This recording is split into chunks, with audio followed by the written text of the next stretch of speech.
ওম শান্তি। আজ ২৯ জানুয়ারি ২০২৬ আমরা বাবার অমূল্য মধুর মহাবাক্য শুনব। ওম শান্তি। মিষ্টি বাচ্চারা, নিজের সুইট বাবাকে মনে করো, তো তুমি শতপ্রধান দেবতা হয়ে যাবে। সারা মাদার ইয়াদের যাত্রার ওপর আছে। আজকের প্রশ্ন, যেমন বাবার আকর্ষণ বাচ্চাদের হয়, তেমন কোন বাচ্চাদের আকর্ষণ সবার হবে? উত্তর, যে ফুল হয়েছে। যেমন ছোট বাচ্চারা ফুল হয়, এদের বিকার সম্বন্ধে কোনো জ্ঞান হয় না, তো বাচ্চারা সবাইকে আকর্ষণ করে, তাই না? এমন তোমরা বাচ্চারা যখন ফুল অর্থাৎ পবিত্র হয়ে যাবে, তো সবাইকে আকর্ষণ করবে। তোমাদের মধ্যে বিকারের কোনো কাঁটা থাকলে চলবে না। ওম শান্তি। রুহানি বাচ্চারা জানে যে এটা পুরুষোত্তম সঙ্গম যুগ। নিজের ভবিষ্যতের পুরুষোত্তম মুখ দেখতে পাও, যে আমরা কি হতে যাচ্ছি। ফিল করতে পারো যে আমরা আবার নতুন দুনিয়া সত্যযুগে লক্ষ্মী নারায়ণের বংশে যাব, অর্থাৎ সুখধামে যাব, অথবা পুরুষোত্তম হব। বসে বসে এই বিচার আসে। স্টুডেন্ট যে পড়ে, তো বুদ্ধিতে পড়া অবশ্যই হবে, তাই না? আমি ব্যারিস্টার হব বা অন্য কিছু হব। সেই রকম তোমরাও যখন এখানে বসো, তো এটা জানো যে আমরা বিষ্ণু ডিনাস্টিতে যাব। বিষ্ণুর দুটো রূপ, লক্ষ্মীনারায়ণ, দেবী দেবতা। তোমাদের বুদ্ধি এখন অলৌকিক। কোনো মানুষের বুদ্ধিতে এমন জ্ঞান ঘোরাফেরা করে না। বাবার বাচ্চাদের বুদ্ধিতেই এমন সব কথা আছে। এটা কোনো কমন সৎসঙ্গ নয়। এখানে বসে আছো, বোঝো যে সৎ বাবা, যাকে শিব বলা হয়, ওনার সঙ্গে বসে আছি। শিব বাবাই রচয়িতা। উনি রচনার আদি মধ্য অন্তকে জানে আর এই নলেজ দেয়। যেমন মনে হয় গতকালকের কথাই বলছে। এখানে বসেছ, তো এটা মনে আছে যে আমরা এসেছি রিজেনারেট হতে, এই শরীর বদলে দেবতা শরীর নিতে। আত্মা বলে এটা আমাদের তমপ্রধান পুরানো শরীর, একে বদলে এখন লক্ষ্মীনারায়ণ হতে হবে। এম অবজেক্ট কত শ্রেষ্ঠ। পড়ানো টিচার অবশ্যই স্টুডেন্ট থেকে হুঁশিয়ার হবে, তাই না? পড়ায়, ভালো কর্ম শেখায়, তো জরুর উঁচু থেকে উঁচু হবে। তোমরা জানো যে আমাদের সব থেকে উঁচু ভগবান পড়ায়। ভবিষ্যতে আমরাই দেবতা হব। আমরা যেটা পড়ি সেটা ভবিষ্যতের নতুন দুনিয়ার জন্য। আর কেউ নতুন দুনিয়া সম্বন্ধে জানেই না। তোমাদের বুদ্ধিতে এখন আসে যে লক্ষ্মীনারায়ণ নতুন দুনিয়ার মালিক ছিল, তো অবশ্যই আবার রিপিট হবে। তো বাবা বোঝায় তোমাদের পড়িয়ে মানুষ থেকে দেবতা বানাই। দেবতাদের মধ্যেও অবশ্যই নাম্বার 1 হবে। দৈবী রাজধানী হয়, তাই না? তোমাদের সারাদিন এই খেয়াল চলতে থাকে যে আমরা হলাম আত্মা। আমাদের আত্মা যে অনেক পতিত ছিল, সেটা পাবন হওয়ার জন্য পাবন বাবাকে মনে করে। মনে করার অর্থ বুঝতে হবে। আত্মা ইয়াদ করে নিজের সুইট বাবাকে। বাবা নিজে বলে, বাচ্চারা আমাকে ইয়াদ করলে তোমরা শতপ্রধান দেবতা হয়ে যাবে। সারা মাদার ইয়াদের যাত্রার ওপর আছে। বাবা অবশ্যই জিজ্ঞাসা করবে, বাচ্চা কত সময় ইয়াদ করো? ইয়াদ করাতে মায়ের সাথে লড়াই হয়। তোমরা নিজেরাও জানো যে এটা যাত্রা নয়, কিন্তু যেন একটা লড়াই। এতে বিঘ্ন অনেক পড়ে। ইয়াদের যাত্রায় থাকতেই মায়া বিঘ্ন হয়ে দাঁড়ায়। ইয়াদ ভুলিয়ে দেয়, বলেও যে বাবা তোমার ইয়াদে থাকলে মায়া তুফান আসে।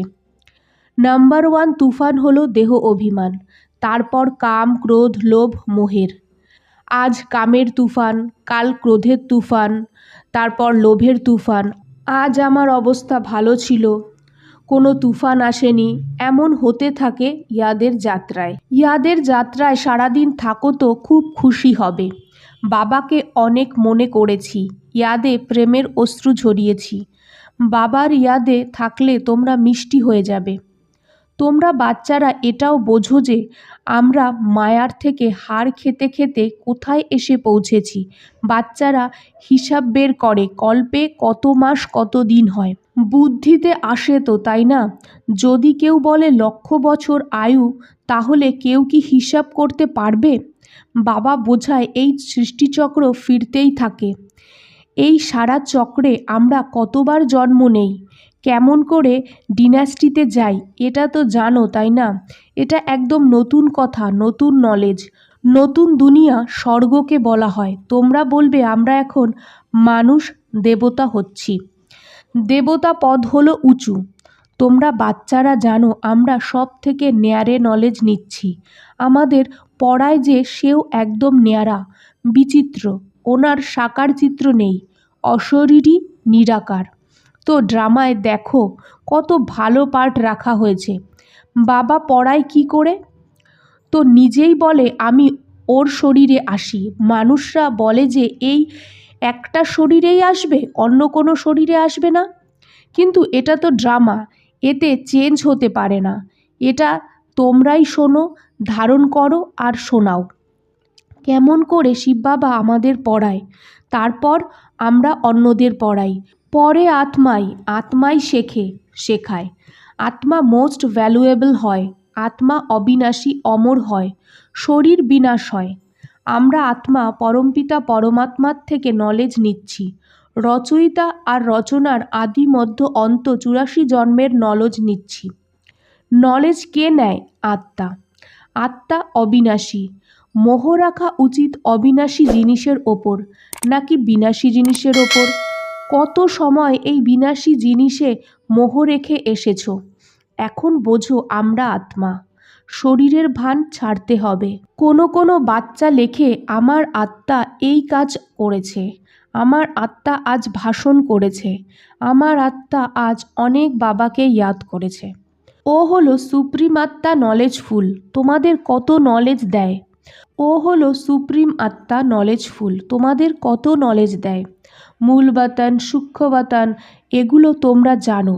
মানুষের বুদ্ধিতে তো কিছুই নেই। তোমার বুদ্ধিতে আছে যে রচয়িতা কে, এই মনুষ্য সৃষ্টির ক্রিয়েটারও গাওয়া হয়, তো অবশ্যই কর্তব্য করতে আসে। তোমরা জানো এমন কোনো মানুষ নেই যার আত্মা আর পরমাত্মার ইয়াদ আছে। বাবাই নলেজ দেয় যে নিজেকে আত্মা ভাবো। তোমরা নিজেদের শরীর ভেবে উল্টে ঝুলে আছো। আত্মা সৎ চিৎ আনন্দ স্বরূপ হয়, আত্মারই সব থেকে বেশি মহিমা হয়। আর বাবার আত্মার কত মহিমা হয়, মানে সুপ্রিম সোল অর্থাৎ পরমাত্মার কত মহিমা হয়। ওই দুঃখহর্তা সুখকর্তা হয়। মশাদের তো মহিমা করব না যে ও দুঃখহর্তা সুখকর্তা ও জ্ঞানের সাগর। না, এটা বাবার মহিমা। তোমরা প্রত্যেকেই নিজে দুঃখহর্তা সুখকর্তা হও, কারণ তোমরা ওই বাবার বাচ্চা, তাই না? যে সবার দুঃখ দূর করে আর সুখ দেয়, তাও আধা কল্পের জন্য। এই নলেজ আর কারো মধ্যে নেই। নলেজফুল এক বাবাই, আমাদের মধ্যে নো নলেজ। বাবাকেই জানো না, তাহলে বাকি আর কি নলেজ হবে? এখন তোমরা ফিল করো, আমরা প্রথমে নলেজ নিতাম, কিছুই জানতাম না, আর কোনো অবগুণও হতো না। এই জন্য ওনাদের মহাত্মা বলা হয়, কারণ ওরা পবিত্র। যত ছোট বাচ্চা তত নাম্বার 1 ফুল, একদম যেন কর্মাতীত অবস্থা। কর্ম বিকর্ম কিছুই জানে না, শুধু নিজেকেই জানে। ও ফুল, তাই সবাইকে আকর্ষণ করে, যেমন এখন বাবা আকর্ষণ করে।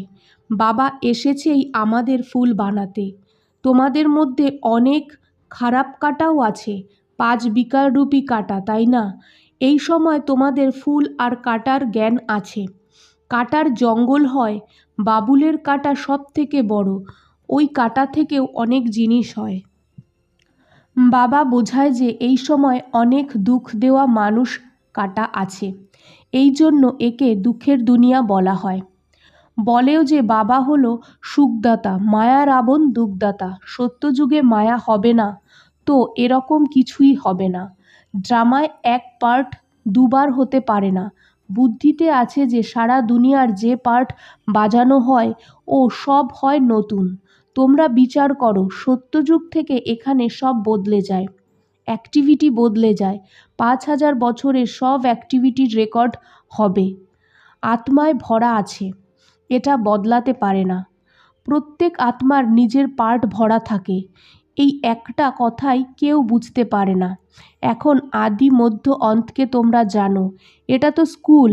সৃষ্টির আদি মধ্য অন্তকে জানতে হবে, তারপর বাবাকে ইয়াদ করে পবিত্র হওয়ার পড়া এটা। এনার আগে কেউ জানতো না যে আমরা এটা হব। বাবা কত ক্লিয়ার করে বোঝায়, তোমরা প্রথম নম্বরে ছিলে, তারপর নিচে নামতে নামতে কি হয়ে গেছো, দুনিয়াকে দেখো কি হয়ে গেছে, কত মানুষ। এই লক্ষ্মীনারায়ণের রাজধানী বিচার করো কি হবে। এরা যেখানে থাকবে কেমন হিরে জহরতের মহল হবে।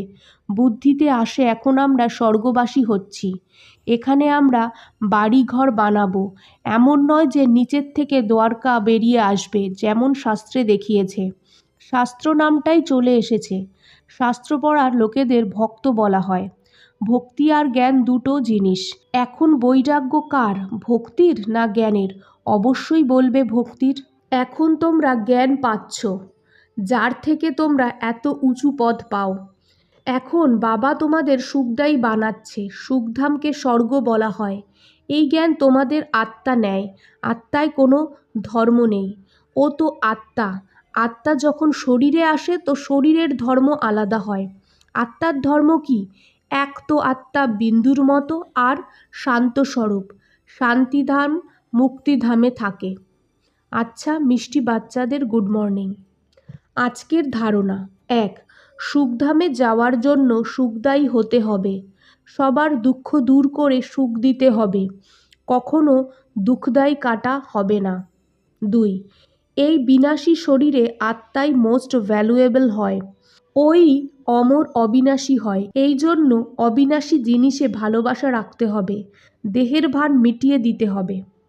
আজকের বাপদাদার মধুর বরদান, নিজের অনাদি আদি স্বরূপের স্মৃতি দ্বারা নির্বন্ধন হওয়া আর নির্বন্ধন বানানো বাচ্চারা মর্জিবা ভব।